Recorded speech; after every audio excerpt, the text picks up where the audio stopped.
મિત્રો, હું શૈલેષ પટેલ, વિજયનગર શાળા, ધોરણ 11 ફિઝિક્સ, ચેપ્ટર નંબર 5. એમાં આપણે આગળના લેક્ચરમાં થોડાક દાખલા જોયા હતા સ્વાધ્યાયના અને ઉદાહરણના. આજે બીજા થોડાક દાખલા જોઈએ, અગત્યના દાખલાઓ. એમાં સૌથી પહેલા ઉદાહરણ નંબર 5.9. એમાં તમે જુઓ, તમને એક ટ્રોલી આપેલી છે જેને સમક્ષિતિજ સપાટી ઉપર મૂકેલી છે. એની સાથે આ રીતે દોરી અને ગરગડી, દોરીને ગરગડી ઉપરથી પાસ કરીને અહીં 3 kgનું દ્રવ્યમાન લટકાવેલું છે. એટલે આની ઉપર લાગતું વજન બળ mg એટલે કે 3g. ગરગડી ઘર્ષણ રહિત છે એટલે ગરગડીનું ઘર્ષણ લેવાનું નથી. આ 3g એટલે કે mg 3 kgનો પદાર્થ નીચે તરફ ગતિ કરશે એટલે આ ટ્રોલી આ દિશામાં આગળ તરફ જશે. ટ્રોલી જો આની ઉપર સરકતી હોય આ દિશામાં તો લાગતું ઘર્ષણ બળ અહીં ગતિ ચાલુ છે એટલે ગતિક ઘર્ષણ આવશે. Fk ગતિની વિરુદ્ધ દિશામાં, ગતિની વિરુદ્ધ દિશામાં આભાસી બળ, કેમ કે પ્રવેગી ગતિ છે એટલે આભાસી બળ ma, દળ આપ્યું છે આપણને 20 એટલે 20a.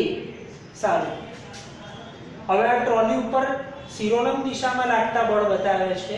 mg અધો દિશામાં એટલે કે 20g અધો દિશામાં, લંબ બળ ઉર્ધ્વ દિશામાં.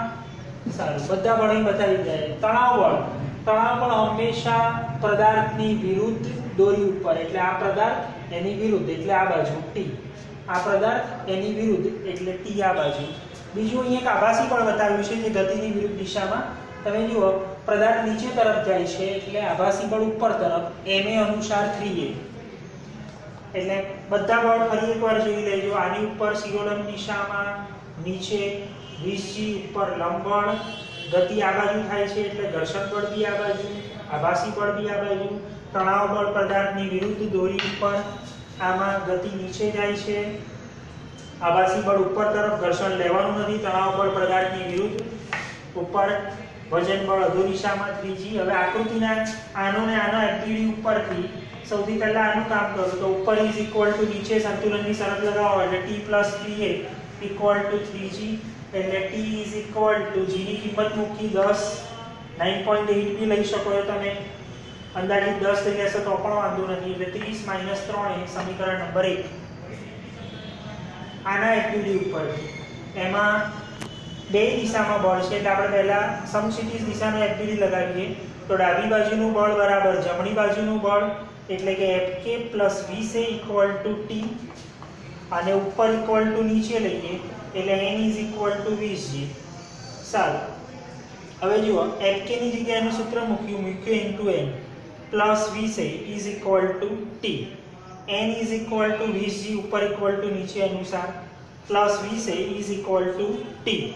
μk આપેલો છે તમને ઘર્ષણાંક 0.04, g 10 એટલે 20 × 10 એટલે 200 + 20a is equal two t. સાદું રૂપ આપશો એટલે t બરાબર 20a + 8, સમીકરણ નંબર 2. 1 અને 2 બંને t ના સમીકરણ છે, બંને સરખામણી કરો એટલે 30 - 30a is equal two 20a + 8 એટલે 23a ઇઝ ઇક્વલ ટુ 22 એટલે a બરાબર 22/23 એટલે 0.96 મીટર/સેકન્ડ² આવશે જવાબ. હવે આ એની કિંમત ગમે તે સમીકરણમાં મૂકી દો, 1 કે 2 ગમે તેમાં. ધારો કે 1 માં મૂકીએ તો t બરાબર 30 - 3a, એની જગ્યાએ 0.96 એટલે t બરાબર આવશે 27.1 ન્યૂટન. એટલે આવા કોઈ પણ દાખલા હોય એમાં તમારે એક જ વસ્તુનું ધ્યાન આપવાનું છે કે FDD બતાવી દો, ઉપર ઇક્વલ ટુ નીચે, આજુ ઇક્વલ ટુ બાજુની સંતુલનની શરત લગાવી દો. સંતુલન ના હોય તો પણ આભાસી બળ આપણે એટલા માટે જ લઈએ છીએ કે જ્યારે ખરેખર પ્રવેગી ગતિ એટલે સંતુલનની શરત ના કહેવાય, પણ તમે જ્યારે આભાસી બળ લઈ લો એટલે તમે કૃત્રિમ રીતે સંતુલનની શરત લગાડી શકો. એ આપણે અગાઉના લેક્ચરમાં જોયું. એટલે જ્યારે પ્રવેગી ગતિ હોય એટલે આભાસી બળ લઈ લો એટલે તમે કૃત્રિમ રીતે સંતુલનની શરત લગાવી શકશો એટલે દાખલો સરળ થઈ જશે. સારું, ઉદાહરણ નંબર 5.11. એમાં તમે જુઓ,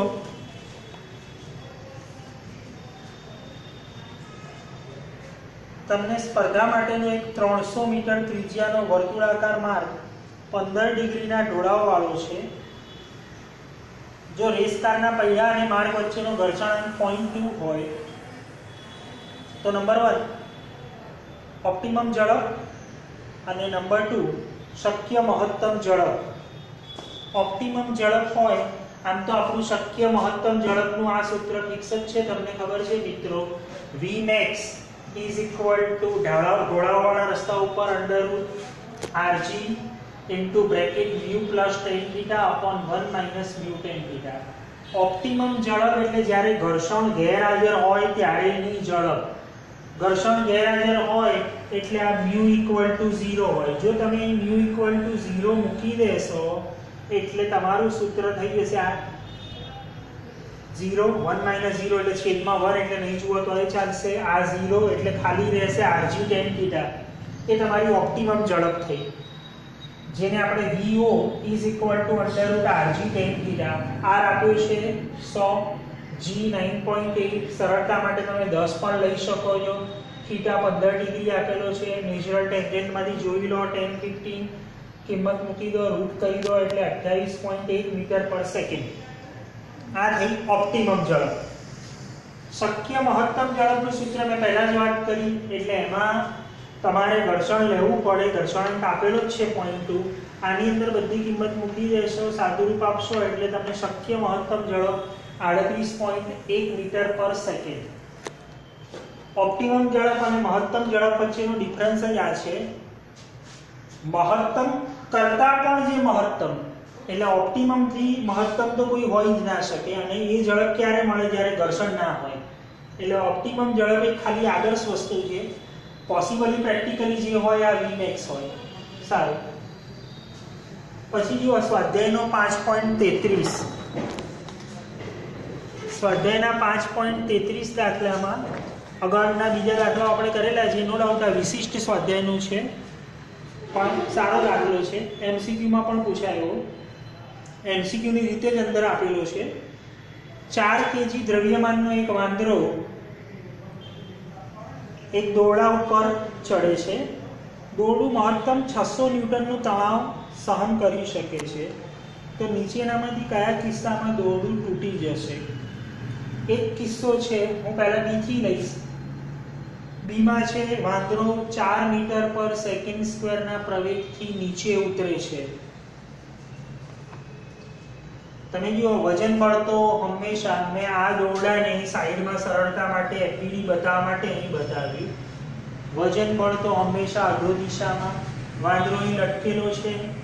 હંમેશા પદાર્થ ગણો વાંદરાને તો તણાવ બળ પદાર્થની વિરુદ્ધ એટલે T ઉપર જ આવશે.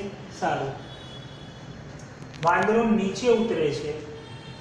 પ્રવેગી ગતિ નીચે તરફ એટલે આભાસી બળ ઉપર તરફ એટલે MA ઉપર તરફ. એટલે T plus MA FPD ઉપરથી ઉપર ઇક્વલ ટુ નીચે લગાવો એટલે T plus MA equal to mg. એટલે T equal to m g minus a. m ની કિંમત મૂકો 40, g 10, a 4 એટલે 240 ન્યૂટન આવશે. વાંધો નહીં આવે, કેમ કે દોરડું 600 ન્યૂટનનું તણાવ સહન કરી શકે છે અને 240 એનાથી ઓછા એટલે દોરડું નહીં તૂટે. ઓપ્શન સી માં એવું આપ્યું છે કે વાંદરો અચળ ઝડપથી ગતિ કરે છે. અચળ ઝડપ એટલે કોઈ જ પ્રવેગી ગતિ નહીં, પ્રવેગ શૂન્ય. પ્રવેગ શૂન્ય એટલે આભાસી બળ આવશે નહીં, એટલે T બરાબર આ હોય જ નહીં, તો T બરાબર mg. m 40, g 10 લઈએ આપણે એપ્રોક્સિમેટ, તો T બરાબર 400 ન્યૂટન, જે 600 કરતા નાનું છે, એટલે આ કેસમાં પણ દોરડું તૂટશે નહીં. પછી ડી કિસ્સો એવો છે કે મુક્ત પતન કરે. વાંદરો મુક્ત પતન કરે.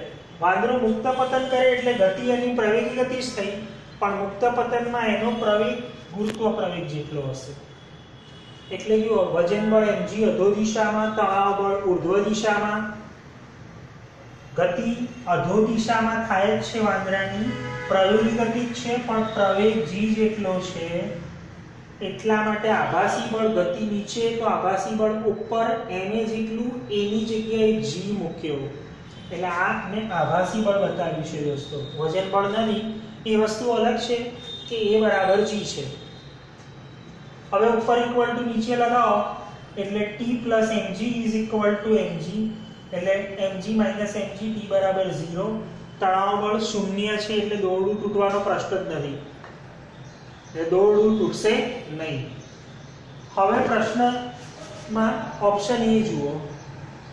વાંદરો 6 મીટર પર સેકન્ડ સ્ક્વેરના પ્રવેગથી ઉપર ચડે છે. તણાવ બળ પદાર્થની વિરુદ્ધ એટલે તણાવ બળ ઉપર તરફ, વજન બળ mg અધો દિશામાં. આ બે તો ફિક્સ જ છે દરેક કિસ્સામાં. તમારું ફરશે ખાલી આભાસી બળ ગતિની દિશા પ્રમાણે. પ્રવેગ છે 6 મીટર પર સેકન્ડ સ્ક્વેર, ગતિ વાંદરો ઉપર ચડે છે. વાંદરો ઉપર જતો હોય, ગતિ ઉપર હોય એટલે આભાસી બળ નીચે તરફ, એટલે એને બતાવ્યું ને. હવે આની ઉપરથી તમે લખી શકો T બરાબર mg plus ma. આ સહન કરી શકે છે એ તણાવ બળ 600 ન્યૂટન છે. અહીં આ કિસ્સામાં T કેટલું થાય શોધવું હોય તો mg plus ma.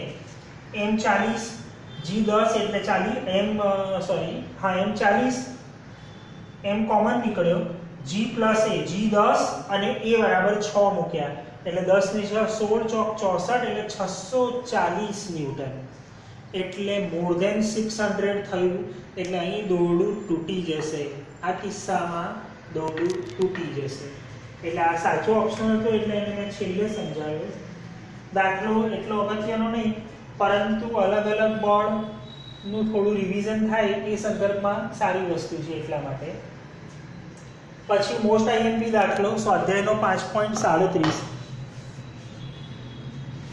એમાં તમે જુઓ 15 સેન્ટીમીટર ત્રિજ્યાની એક તકતી આપી છે, ડિસ્ક રેકોર્ડ. તેને આપણે 33/33 33.1 એટલે કે 33 * 99 ને 100/3 રિવોલ્યુશન પર મિનિટના કોણીય ઝડપથી ભ્રમણ આપીએ છીએ.